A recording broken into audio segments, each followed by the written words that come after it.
One thing that's often very confusing to women is how to partner with a man.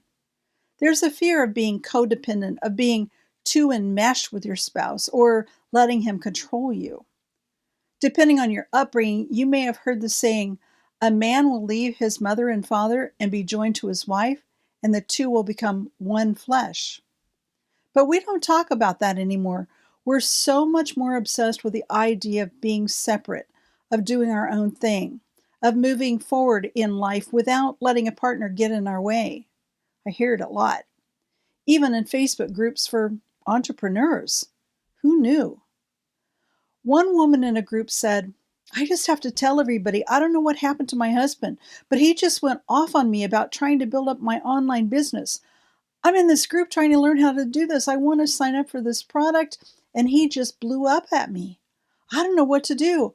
I was so shocked. It's so out of character for him.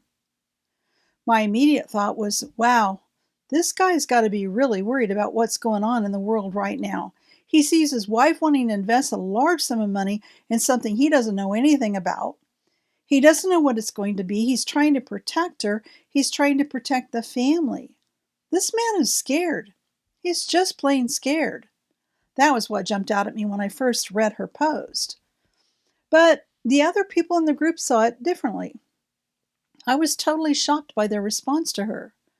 Over and over again, women were saying, just don't pay any attention to him. Just move forward. Just do your own thing.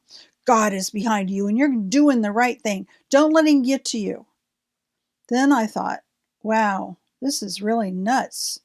Here she's got a husband who's expressing his concern and his distress, and she's being told to ignore it, to dismiss him and move forward, instead of engaging with him and making this a time to understand one another better and to be on the same page.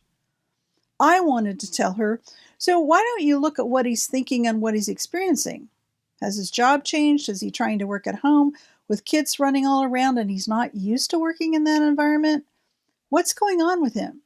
She could actually engage him and say, I hear that you're concerned about me doing this. What are your concerns?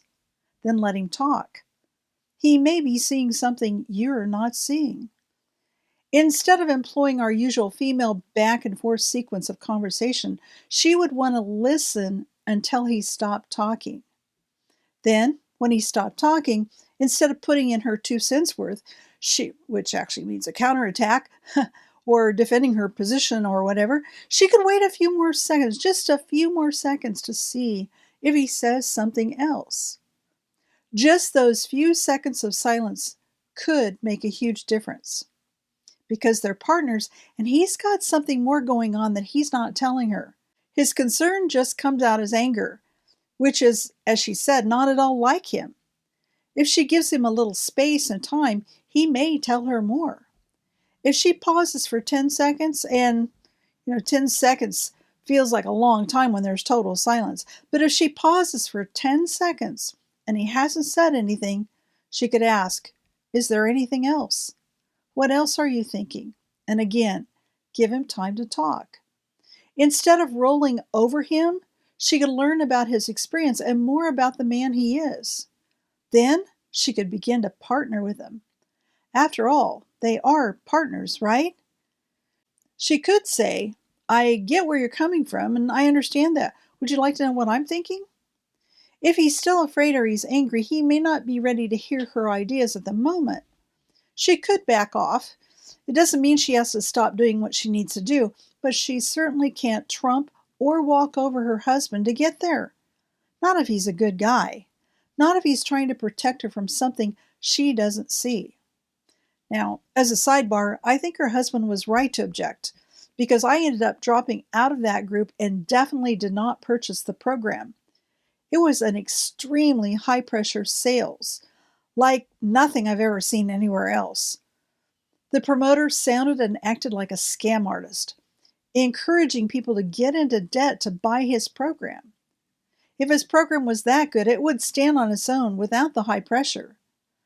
Talking with your spouse about a dream you have can be a really hard process. I've been in that position before because I'm also an entrepreneur. I've always had the mindset of, wow, we could do this or we could do that.